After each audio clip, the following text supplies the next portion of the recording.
My name is Lauren Vance, and I am 36 years old. 10 years ago, my billionaire uncle looked across a marble desk, tapped a rejection folder against his knuckles, and told me that his elite preparatory academy had no room for a broken product. He was talking about my 6-year-old daughter, Chloe, who had just been diagnosed with profound dyslexia and sensory processing differences. He told me that letting her into the Vance Academy would dilute the school's lineage, and that I should accept that some branches of the family tree are just meant to be firewood. Yesterday morning, that same uncle stood in a boardroom with sweat dripping onto his silk tie, begging me to sign an $8 million capital infrastructure grant to save his bankrupt institution from foreclosure.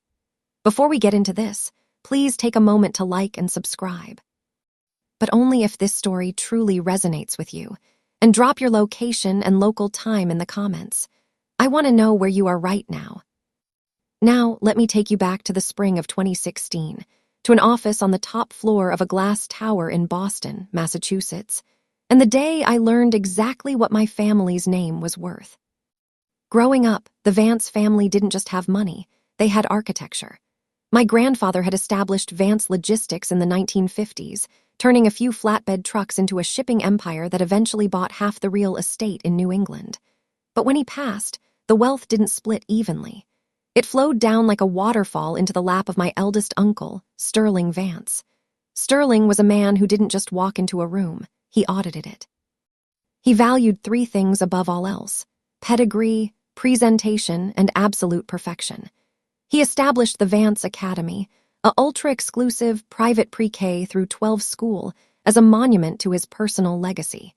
If your last name wasn't on a hospital wing or a shipping vessel, your child didn't get past the wrought iron gates. I was the daughter of his younger brother, David, who had walked away from the family business at 22 to become a high school biology teacher. Because my father chose a pension over a portfolio, we were treated like the poor relations who were tolerated at Thanksgiving, but forgotten by Christmas. When my father passed away from a sudden heart attack during my sophomore year of college, Sterling didn't attend the funeral. He sent a corporate floral arrangement with a pre-printed card that read, "With deep respects from the executive office." That was the exact moment I realized that in the Vance ledger, some lives are just rounded down to 0. I didn't break. I worked my way through a master's degree in institutional finance and took a job as a junior quantitative analyst at a sovereign wealth fund in Boston. I built my life brick by brick with my own hands. I married a wonderful man named Mark, an architect who understood structures but didn't care about status. When our daughter, Chloe, was born, she was everything we had ever wanted. She was bright, fiercely creative, and had a laugh that could clear the clouds out of any room. But by the time she hit kindergarten, the puzzles didn't align. Words swam on the page for her. High-density environments, loud noises, bright lights, chaotic rooms would cause her to withdraw completely, curling into a silent ball under her desk. At age 6, a team of specialists at Boston Children's Hospital gave us the diagnosis: severe dyslexia combined with high-functioning sensory integration differences. The psychologist sat across from Mark and me and said words that changed my entire trajectory. "Chloe reads differently, Lauren. She processes spatial data beautifully, but standard classrooms will treat her like a failure before she even learns to try. She doesn't need pity. She needs architecture built for her mind." The specialized schools in Boston that offered the right kind of neurological curriculum cost $45,000 a year. On our combined salaries, with my student loans still casting a long shadow, we couldn't bridge the gap. That was the only time in my adult life I swallowed my pride. I called Sterling Vance's office. It took 4 days and 7 screening calls with 3 different assistants before his secretary finally gave me a 10-minute window on a Tuesday morning. I wore my best corporate suit, a navy wool blend I'd bought on sale at Nordstrom Rack, and carried a leather folder containing Chloe's cognitive evaluations, her speech pathology reports, and a formal enrollment application for the Vance Academy. The school had a heavily funded, state-of-the-art neurological development center that Sterling had built for tax write-offs, though it was rarely used for anyone who wasn't a legacy donor.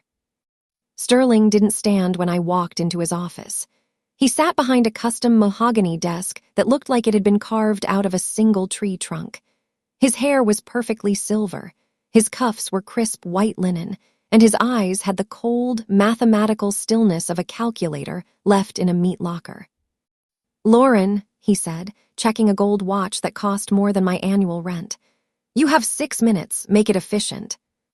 I laid Chloe's folder on the mahogany. I didn't beg. I presented it like an investment prospectus. I explained her diagnosis, her extraordinary spatial reasoning scores, and how the Academy's specialized development track could help her bridge the reading gap before 3rd grade. I told him we would pay whatever portion of the tuition we could afford, and asked for a partial family scholarship from the Vance Foundation. Sterling didn't open the folder. He didn't look at the speech reports or the cognitive matrices. He just slid his index finger across the leather edge, pushing the entire file back toward my side of the desk. "The Vance Academy is an incubator for the elite, Lauren," he said, his voice flat, rhythmic, and entirely devoid of heat. "We produce prime ministers, CEOs, and federal judges. We do not have resources to waste on damaged goods. Your daughter's presence would drag down our average performance metrics. It looks bad for the brand." My chest went tight, a fast, hot spike of adrenaline hitting my ribs. "She isn't damaged goods, Sterling. She has dyslexia. She has a high IQ. She just needs the specific curriculum your center provides." "A broken product is a broken product, whether it's a shipping crane or a child," Sterling replied, leaning back in his leather chair. "Your father chose to step out of the lineage when he took a teacher's salary. You chose to marry a draftsman. The Vance name on your birth certificate doesn't entitle you to a free ride for a kid who doesn't meet the baseline. Take her to a public school. Let the state handle the charity cases." I stood up. My hands weren't shaking. A profound, ice-cold clarity settled into my bones, the exact same composure I use when a market position goes into a free fall. I picked up Chloe's leather folder, tucked it under my arm, and looked my billionaire uncle straight in his silver-framed glasses. "You're right, Sterling," I said, my voice level, low, and perfectly steady. "This is about investment, and today you made the worst trade of your life." He laughed a dry, dismissive laugh that stopped at his teeth. "Go back to your spreadsheets, Lauren. Leave the architecture to me." I walked out of that glass tower and didn't shed a single tear. I went straight to the nearest public library, opened my laptop, and began mapping out a 10-year plan. If the world wasn't going to give my daughter a classroom that understood her, I was going to build an entire empire that did. Over the next 3 years, my life became an exercise in calculated acceleration. Mark and I remortgaged our small townhouse, took out a secondary loan, and enrolled Chloe in a specialized learning center 3 hours away in Connecticut. Mark took a job with a commercial development firm that required him to travel 4 days a week, and I worked 14-hour days at the Sovereign Wealth Fund, shifting from a quantitative analyst to a senior portfolio manager. I stopped looking at my family's social media pages. I blocked my cousins' numbers when they sent group invitations to the family's annual summer estate parties in Martha's Vineyard. I became a ghost to the Vance lineage, and they didn't even notice I was gone. In 2019, the turning point came. A boutique venture capital firm in Boston, Apex Capital Holdings, was looking for a director to launch a new social impact infrastructure fund, a fund dedicated to financing specialized educational facilities, neuro-divergent research institutes, and adaptive technology startups. The board wanted someone with institutional finance experience who could read a balance sheet like pros, but who had a visceral, driving reason to win. During my final interview with the founder, an 80-year-old self-made billionaire named Arthur Goldstein, he looked over his reading glasses and said, "The math on this fund is tight, Lauren. Educational real estate yields slow returns. Why should I give you $50 million of my capital to play with?" I looked him dead in the eye and said, "Because 10 years ago, a man told me my daughter was a broken product. I'm going to spend the next decade proving that the architecture he built is obsolete, and I'm going to use your money to buy the ground he's standing on." Arthur didn't smile. He just closed my file, tapped his pen against the table, and said, "The fund is yours. Go make them bleed." By 2023, the Apex Impact Fund wasn't just a portfolio.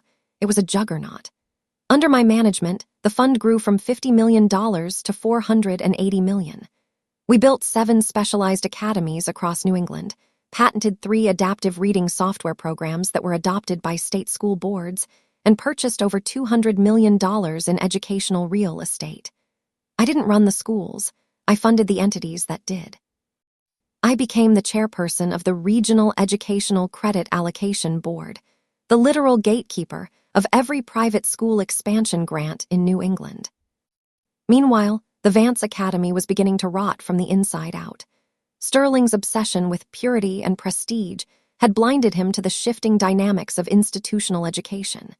He had refused to invest in adaptive technology, ignored the rise of inclusive curriculum demands, and alienated legacy donors with his autocratic management style.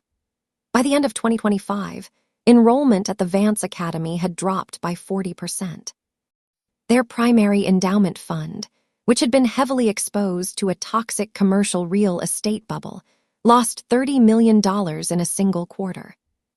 The tower was leaning, and Sterling Vance didn't know that the woman holding the blueprints was the niece he had dismissed as firewood 10 years ago. Let's stop here for a second.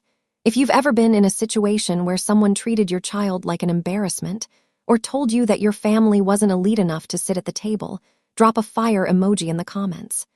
And if you think my Uncle Sterling is about to get exactly what he ledgered for, type the word asterisk structure. Let's keep going, because what happened next is something even I couldn't have calculated. January, present day. I am 36 years old. Chloe is 16, a brilliant sophomore at a specialized design academy who can map out a 3-dimensional building blueprint in her head before her classmates can even open their CAD software. She still reads slowly, but she views it as a strategic delay, not a disability. We live in a historic brownstone in Beacon Hill, and Mark's architecture firm just won the city contract for the new public library expansion. It is a clean, beautiful brick-built life. On a Thursday afternoon, my executive assistant walked into my office at Apex Capital, her tablet held against her chest. "Chairwoman Vance," she said, using my professional title. "We just received an emergency capital allocation request from the Vance Educational Foundation. They are facing a liquidity crisis. They have an outstanding construction loan on their new STEM campus that's going into default in 30 days, and the regional banks have denied their refinancing options. They are petitioning our impact board for an $8 million emergency bailout grant." I looked out my floor-to-ceiling window, down at the Boston Harbor, where the gray water was moving under a cold winter wind. "Who is presenting the petition?" I asked. "The founder himself," she replied. "Sterling Vance. He's requested an audience with the chairperson." I turned my leather chair around, clicked open the digital application file on my monitor, and looked at the signature on the final page. Sterling Vance. The ink was digital, but the desperation behind it was printed in high resolution. He needed $8 million to keep the gates of his elite academy from being chained shut by the bank. He didn't know who the chairperson of the credit allocation board was. The Apex Fund had gone through 3 corporate restructurings, and my name was listed on the public registry under our primary holding entity, LV Holdings, LLC. "Schedule the presentation for tomorrow morning at 9, I said, my voice dropping into that calm, severe register that means a deal is about to close. "And tell the board members to leave table 1 empty. I'll be taking the center seat." The hallway of the Apex boardroom was silent when I arrived at 8:45 Friday morning.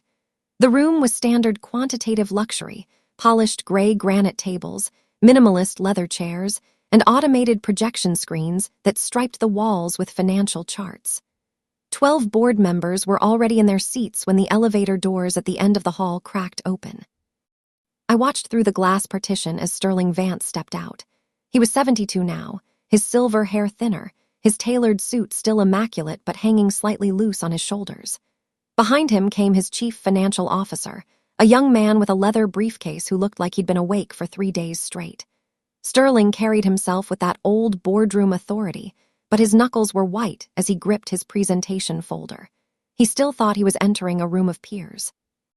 He still thought his name was currency.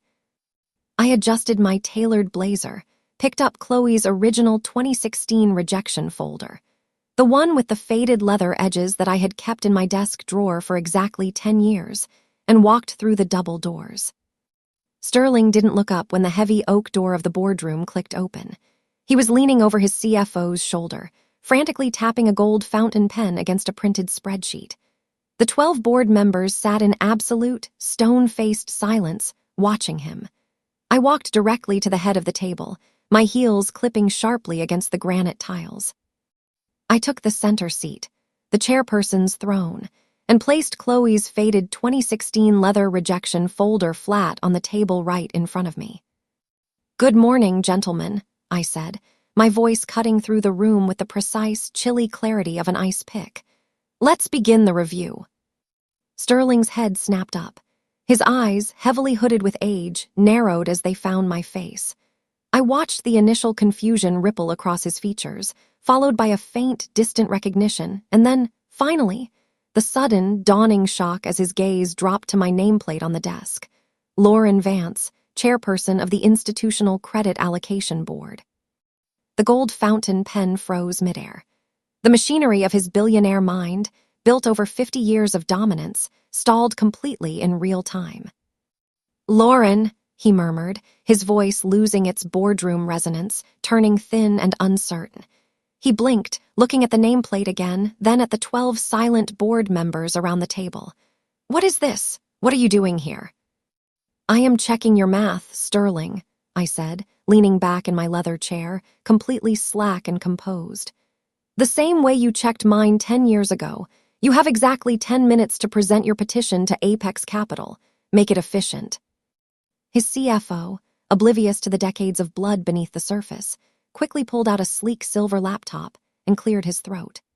"Madam Chairwoman, if I may direct your attention to the projection screens, the Vance Academy is requesting an $8 million emergency capital allocation infrastructure grant. Our new luxury STEM expansion facility is currently 92% complete, but due to an unexpected liquidity crunch in our primary endowment portfolio." "Your endowment didn't suffer an unexpected crunch," I interrupted, not raising my voice, simply reciting the data from memory. "Your endowment was over-leveraged by 65% in subprime commercial retail spaces in downtown Boston. You gambled your operational cash on high-yield real estate bonds, and when the market corrected last November, your liquidity evaporated. Your regional banks didn't deny your refinancing because of bad luck, Sterling. They denied it because on paper, the Vance Academy is a failing asset. Your debt-to-income ratio is currently 1.8. You are technically bankrupt." The young CFO went entirely white. He slowly looked at Sterling, then closed his mouth, his fingers trembling over his keyboard. Sterling slammed both palms flat on the granite table. The old, autocratic reflex died hard. "This is highly unprofessional. Lauren, you are using your position on a public allocation board to execute some sort of petty family grievance. The Vance Academy is an institution of excellence. We have educated 3 generations of this city's top leadership. We are the gold standard of New England preparatory education." "You were the standard," I said, sliding Chloe's faded leather file forward by 1 inch. "Until you forgot that structures require maintenance, not just pedigree. Over the last 7 years, your strict legacy enrollment policies have caused a 40% drop in student registration. Parents are pulling their children out of your academy because while you were busy spending millions on marble entrance arches, your competitors were building adaptive learning labs, neuro-divergent integration tracks, and accessible tech infrastructure.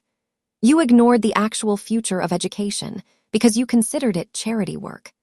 And now, the market is punishing you for it." Sterling's jaw worked silently. He looked at the board members to his left, men and women who had sat on his charity gala committees 5 years ago. None of them met his eyes. Arthur Goldstein's fund didn't answer to the old money social circles of Boston. It answered to numbers. And the numbers were on my side. "We need that 8 million, Lauren," Sterling said, his voice dropping into a low, gravelly register. The arrogance was gone, replaced by the rigid, defensive posture of a man trying to negotiate his way out of a burning building. "If the bank forecloses on that construction loan at the end of the month, they will place a lien on the entire campus. The gates will be locked before the spring semester ends. 300 students will be displaced. The Vance family name will be dragged through bankruptcy court. The Vance name, I repeated, tasting the words. Tell me, Sterling, what exactly is that name worth in a bankruptcy court? Because 10 years ago, you sat behind a mahogany desk in your glass tower and told me that the name didn't entitle my 6-year-old daughter to a single dollar of your foundation's scholarship fund. You told me she was a broken product and that letting her into your academy would dilute the brand. You told me my branch of the family tree was just meant to be firewood. A sharp, collective intake of breath rippled through the boardroom. 2 of the senior directors shifted in their seats, their expressions turning from neutral to deeply severe. Sterling stared at the table, his face turning a mottled, uneven red. He remembered. I could see it in the way his chest hitched, the way his fingers curled into the edges of his presentation folder. I was making a calculated business decision for the institution, Lauren. The academy's reputation was based on absolute academic metrics. We weren't equipped for specialized care back then. You had a $5 million state-of-the-art development center sitting empty on the 2nd floor of your science building, I said, my voice level, factual and completely devoid of warmth. Built entirely for tax write-offs. You were equipped, Sterling. You were just cruel. I opened my folder. The Apex Impact Board will now take a vote of confidence on the Vance Educational Foundation's petition. Per Section 9 of our bylaws, an emergency grant requires a unanimous decision. If the board votes no, the application is rejected permanently and the file is closed. Sterling took one step toward the head of the table, his hands lifting, a desperate performative smile trying to form on his lips. Lauren, please, let's be reasonable. We are blood. Your father, David. He wouldn't have wanted to see the family legacy destroyed over a disagreement. We can set up a legacy seat for Chloe today. Full scholarship. Anything she needs.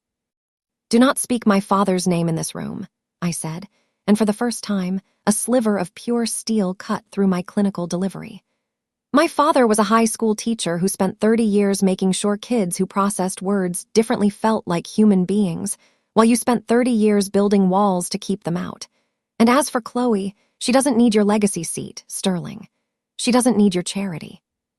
She is currently a straight-A student at a specialized architecture academy that this fund financed 5 years ago. I looked around the table at my 12 board members. All those in favor of granting $8 million in public emergency credit to the Vance Educational Foundation, raise your hands. Not a single hand went up. The room stayed completely, terrifyingly still. The only sound was the hum of the automated projection screen as the Vance Academy's bankrupt balance sheet continued to glow in high resolution on the wall. The petition is denied, I said, closing Chloe's leather file with a single sharp slap that echoed like a gavel through the room. You have 30 days to settle your balance with the regional bank, Sterling. I suggest you start by selling the mahogany desk. Sterling didn't move for 5 seconds. He stood at the end of the table, his mouth slightly open, staring at me with an expression that held the absolute structural failure of everything he had believed about his own power for 72 years.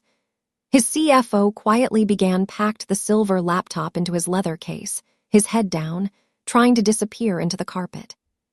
You're going to let it burn, Sterling whispered, his voice cracking down the middle. You're going to watch the school foreclose just to satisfy a 10-year-old grudge. I'm not letting it burn, Uncle Sterling, I said, using his family title for the first time with a cold, definitive smile. I am simply letting the paperwork run its course. That's not a grudge, that's corporate architecture. He turned around and walked out of the boardroom, his steps heavy, his spine curved, his tailored suit looking completely empty. The door clicked shut behind him, a quiet, final sound that ended 70 years of Vance family supremacy in New England education.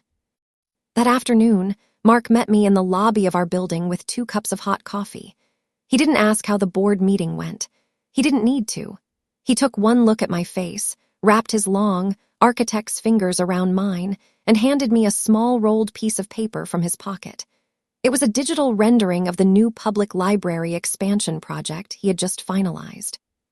In the center of the children's learning wing, printed in clean, modern font, was the blueprint for the * Chloe Vance Adaptive Literacy Suite *, a high-density, multi-sensory learning center designed specifically for kids with spatial minds and learning differences. "Built to code," Mark whispered, his eyes warm and completely level, "and paid for with our own hands." I held the blueprint against my chest as we walked out into the Boston snow. The wind was blowing hard off the water, but for the first time in 10 long years, the air felt perfectly clear. The Vance Academy foreclosure notice hit the public real estate registry 3 weeks later on a Wednesday morning. It wasn't a sudden explosion. It was a slow, public erosion that the entire financial district watched in real time. The Boston Globe ran a half-page feature in their business section. "Vance Academy Preparatory Legacy goes into receivership after emergency grant rejection." My phone blew up with calls from cousins I hadn't seen since my father's funeral. My Aunt Constance, Sterling's wife, tried to reach me through my personal office line 4 times in 24 hours. When my assistant finally patched her through on her 5th attempt, Constance's voice was high, brittle, and drenched in that old, practiced Upper East Side hospitality that hides a demand inside a compliment. "Lauren, darling," she said, her Chanel jewelry clinking through the speaker phone. "We had no idea you had risen to such an extraordinary position at Apex Capital. It's simply marvelous. We are all so proud of David's daughter. But, sweetheart, there's been a dreadful misunderstanding about the academy. Sterling is, well, he's under a tremendous amount of stress. We are hosting an intimate dinner at the estate in Martha's Vineyard next weekend to discuss the family assets. We expect you and Mark to be at table 1, right next to Sterling." I leaned back in my chair, looked at the foreclosure filing on my desk, and kept my voice perfectly even. "Table 1 is for legacy partners, Aunt Constance. And 10 years ago, Sterling told me that my branch of the family tree was just firewood. Firewood doesn't sit at table 1. It belongs in the hearth." "Lauren, really?" she gasped, her voice tightening with a flash of real panic. "This is your family's legacy we are talking about. If the school goes to auction, the property will be broken up by developers. The Vance name will be erased from the building." "The name isn't the structure, Constance," I said. "The structure failed because you forgot to build a foundation that could hold every child. Enjoy your dinner." I hung up, dialed Arthur Goldstein's personal office line, and gave him 3 words. "Prepare the bid."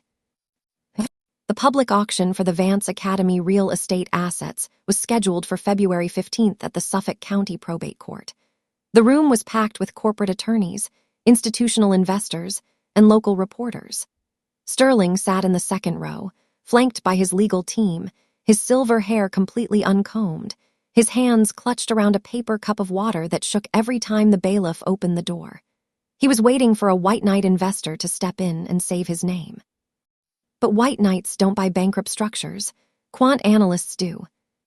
When the auctioneer called file number 2026 ED 884, the representative from the Apex Impact Fund stood up from the front row and placed our opening bid. $14.5 million, the exact remaining balance of the outstanding construction loan, plus interest and penalties. No other private school in New England had the liquidity to match it. The gavel fell 3 times in less than 90 seconds. Sold to Apex Capital Holdings, LLC. Sterling Vance stood up from his row, his paper cup crushing in his fist, water spilling onto his leather shoes. He looked at me across the crowded courtroom, his lips moving but no sound coming out. He had built an empire on exclusion, and he had just spent 90 seconds watching it be dismantled by the girl he had locked outside. The courthouse corridor was thick with the hum of reporters and the rustle of corporate briefcases, but to me, the world had gone completely silent. I stood outside the heavy mahogany doors of courtroom 3B, watching the physical fallout of a 10-year architecture of deception collapse in a matter of seconds. Sterling Vance was still frozen in the 2nd row of the gallery, his crushed paper cup slowly dripping water onto the polished linoleum floor. His legal team was huddled in a panicked circle around him, whispering about bankruptcy protections and asset shielding, their voices low, frantic, and entirely toothless. I didn't wait for them to finish their autopsy. I turned toward the elevators, my leather portfolio tucked under my arm, my steps measured and unbroken. I had a transition board meeting scheduled for 1:00 p.m., and when you are rewriting the architecture of an entire educational lineage, you do not let the old structures make you late. Eliorian, wait. The voice came from behind me, cracked and breathless, stripped entirely of the boardroom authority it had carried for half a century. I stopped 5 feet from the elevator bank and turned around. Sterling was rushing toward me, his tailored suit jacket unbuttoned, his silk tie crooked, his face a pale, mottled gray under the harsh courthouse fluorescent lights. His chief financial officer tried to catch his arm, but Sterling pushed him away with a desperate, shaking hand. "Lauren, please," he said, stopping just short of my personal space, his chest heaving as he reached into his pocket and pulled out a linen handkerchief to wipe the sweat from his forehead. "You can't do this to the family name, the Vance Academy. It's our grandfather's legacy. It's what keeps this family's reputation cemented in this city. If you turn that campus into a public specialty center, you are erasing 60 years of our history." "I am not erasing history, Uncle Sterling," I said, my voice dropping into that cool, clinical register that requires everyone else in the room to strain to hear it. "I am simply correcting the ledger. Grandfather built an empire on moving goods from one point to another efficiently. He didn't build a monument to exclusion. You did that all by yourself, and today the market finalized the audit. We can file an injunction," he threatened, though the word came out like wet gravel, his eyes darting frantically toward the reporters gathering at the end of the hall. "Harrington says we have grounds to challenge the auction terms, undue influence, conflict of interest since you sit on the allocation board." "Go ahead and file it," I interrupted, not a single trace of hesitation in my delivery. "Apex Capital's legal team has already spent 48 hours documenting your foundation's financial fraud. You didn't just over-leverage your endowment, Sterling. You transferred $3.5 million from the Student Scholarship Fund into your personal real estate holding company 6 months ago to cover your personal margin calls. That's not a conflict of interest on my part. That's a grand larceny referral on yours." The silver-haired billionaire went completely shadowless. The final wall of his defense didn't just crack, it pulverized. He looked at his CFO, who slowly turned his face away, refusing to meet his employer's eyes. The forensic accountants at Mitchell and Partners had pulled the bank routing logs at midnight, and the data was already sitting on Detective Morris's desk at the White-Collar Crime Division. "You're going to put your own blood in a courtroom," Sterling whispered, his fingers trembling so violently he had to drop his hands into his pockets to hide them. "You put my 6-year-old daughter on a porch 10 years ago when you told me her brain didn't meet your baseline performance metrics," I said, leaning in just close enough for him to see the absolute lack of anger in my expression. "You didn't care about blood when it was a child who needed architecture built for her mind. Why should I care about your blood now that it's just a regular old fraud case? I'll see you at the deposition, Sterling." The elevator doors slid open with a soft, electronic chime. I stepped inside, turned to face the corridor, and watched the doors slide shut on my uncle's face. He looked smaller than the desk he used to hide behind, smaller than the name he had spent his whole life weaponizing. The transition process at the Vance Academy campus began 48 hours later. As the new majority stakeholder and chairperson of the restructuring board, my first directive was to change the physical access points of the institution. I hired Mark's architecture firm to completely redesign the campus entrance. The massive, intimidating wrought iron gates that had stood as a barrier to thousands of children were unbolted, lifted by a crane, and loaded onto a flatbed truck to be melted down for structural rebar. In their place, Mark designed an open, accessible public plaza with low-profile brick pathways, sensory garden beds, and wide, welcoming archways made of natural New England limestone. We didn't just change the entrance, we changed the language of the entire space. The gold leaf letters reading the Vance Preparatory Academy were stripped from the facade of the main building. By Monday morning, a team of stone masons had carved the new name deep into the lintel, the New England Institute for Adaptive Literacy. The social fallout within the Vance family tree was immediate and definitive. My Aunt Constance filed for legal separation from Sterling 3 weeks after the auction, her lawyers immediately launching a civil suit to shield her personal martha vineyard properties from his impending criminal liabilities. My cousins, who had spent a decade posting photos of their yachts and country club fundraisers, quietly deactivated their public profiles, their currency suddenly worthless in a city that was now reading about their father's scholarship fund embezzlement over Sunday coffee. I didn't celebrate their collapse. I didn't organize a family press conference or post a single victory note on the Apex corporate feed.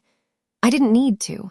The data was public record, and in a city built on institutional funding, facts don't need a microphone to leave a scar. On a Saturday morning in late May, 10 years and 2 months after I had walked out of Sterling's glass tower with a rejection folder under my arm, the new institute opened its doors for its first enrollment evaluation session. The sky over Boston was that particular shade of high, pale blue that only happens after a spring storm has cleared the air. The plaza was full of families, ordinary, hard-working people who didn't have their names on hospital wings, driving pickup trucks and modest sedans, walking their children through the limestone archways without checking a pedigree ledger. I stood on the second-floor balcony of the main building, looking down at the crowd. Mark was beside me, a pair of reading glasses pushed up into his hair, his hand resting steady on my shoulder. "Look at table 1, he murmured, pointing toward the center of the evaluation plaza. I looked down.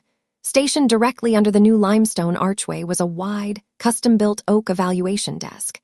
Sitting behind it, reviewing a spatial geometry layout with a 6-year-old boy who was wearing a faded baseball cap, was my daughter, Chloe. She was 16 now, her long brown hair pulled back in a practical bun, her expression focused, calm, and completely radiant. The little boy was struggling to read the text blocks on his evaluation sheet, his fingers tracing the swimming letters with the dawning frustration I had seen on Chloe's face 10 years ago. Chloe didn't rush him. She didn't tap a gold fountain pen or check a $30,000 watch. She simply reached into her portfolio, pulled out a 3-dimensional wooden puzzle block Mark had carved for her, and slid it into the center of the table. "Don't worry about the letters right now, buddy," I heard her voice carry up through the crisp morning air, clear, confident, and entirely certain. "The letters are just puzzles someone else made up. Show me how you connect the blocks. That's where the real architecture lives." The little boy looked up, his tears drying instantly, a brilliant, beautiful smile breaking across his face as his fingers found the wood grains and began clicking the pieces together perfectly on his very first try. He wasn't a broken product. He was just a child waiting for a classroom that understood his mind. A soft step sounded on the balcony behind us. I turned to find Arthur Goldstein standing in the doorway, his leather trench coat unbuttoned, his silver-rimmed reading glasses hanging from a cord around his neck. He looked out over the plaza, watched Chloe for a long moment, then looked down at his financial tablet. "The enrollment metrics for the first semester are at 96% capacity, Lauren," he said, his voice carrying that dry, self-made rasp that had outlasted 3 market crashes. "The state public school board just approved a $5 million secondary credit grant to duplicate this facility's architecture in western Massachusetts. The return on asset is projected at 12% by year 3. "I told you educational real estate could perform, Arthur," I said, a faint smile finally touching my lips. "The real estate didn't perform, Lauren," Arthur replied, closing his tablet with a sharp, satisfying click. "The justice did. Your Uncle Sterling just signed his plea agreement with the district attorney's office. 5 years, minimum security, full restitution of the embezzled scholarship funds. He had to liquidate his logistics shares to cover the bank penalties." He patted my arm as he walked back toward the elevator. "Your father, David. He would have liked the way you laid the bricks on this one." I turned back to the balcony railing. The sun had shifted, casting long, gold geometric lines across the limestone plaza, bathing my daughter and her students in a warm, shadowless light that made the old glass tower downtown look completely obsolete. I opened my portfolio one last time, pulled out Chloe's original 2016 rejection letter, and let it slip from my fingers. I watched the paper curl through the air, falling down into the recycling bin by the entrance plaza, out of the frame, out of the ledger, and out of our lives forever. My name is Dr. Lauren Vance. I am 36 years old. I am a quantitative analyst, a chairperson, a mother, and David Vance's daughter. I built a $400 million educational empire out of the firewood my family left behind, and my daughter has never once sat at a table where her mind wasn't considered the highest standard of excellence. And as I watch her help that little boy build his first structural archway under the Boston sun, I know with absolute mathematical certainty that the architecture we built is going to stand for a very, very long time.